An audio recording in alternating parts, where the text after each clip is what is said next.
Another question, attorney, makukulong ba kung hindi maka-attend sa hearing sa small claims?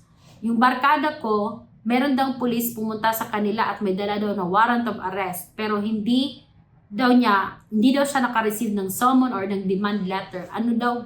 At sinabi ng pulis na non-bailable daw. So first, small claims, okay? Let's talk about small claims.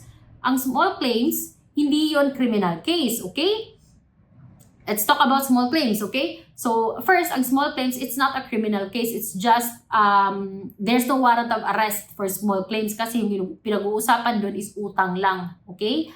So, walang warrant doon. So, you have to confirm first kung ano talaga yung final sa'yo kasi baka may criminal case talaga na final sa'yo kasi hindi naman mag-i-issue ng warrant of arrest kung walang criminal case. So, mas mabuti, i-confirm mo. Pero tandaan mo lang, pag i-confirm mo yun at talagang may criminal case na i-final sa'yo, maganda ka na maa-aresto ka, okay? So again, kung small claims lang, for sure walang warrant yun kasi hindi naman criminal case ang small claims. Okay? So you have to confirm kung ano talagang kaso yung sinampa sa'yo.